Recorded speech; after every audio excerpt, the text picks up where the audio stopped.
has made it very clear that under whatever circumstances, we should keep our heads high. Keep our heads high. Refuse to be told that this is Nigeria, meaning this is a place where nothing works.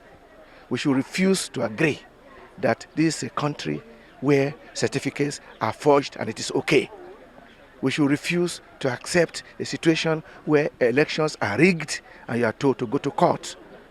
These things have consequence. These things have consequence. Jesus says, you shall know the truth, and the truth will make you free.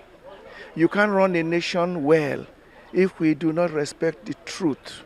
If we keep pretending that we can play games, cut corners, bring in brilliant lawyers to turn black to white and white to black, the reality will still be there.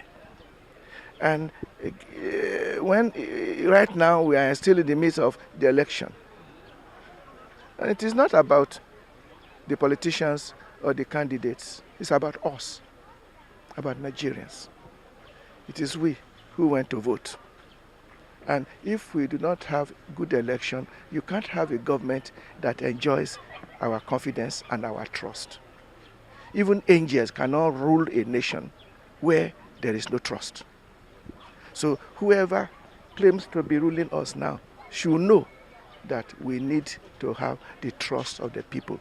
The question before us is, how do we manage that the people may have trust in their government?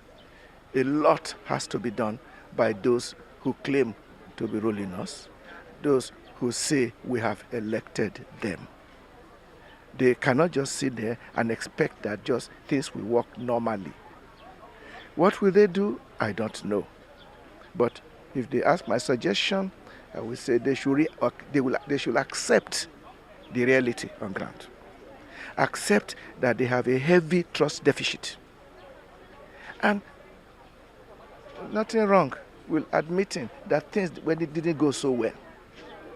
When I hear Professor Mahmoud on television, even yesterday, telling us that everything went perfectly well in January, I shed tears. He knows he was not telling the truth. If we don't tell the truth, we will not move forward. I'm a religious person, and I keep praying to God to forgive us and to show us the truth. Because we can, if we tell the truth, things will move fast. Nigerians are wonderful. And I still hope that things will move fast. Whatever judges may decide, whatever courts may say, at the end of the day, the truth will make us free.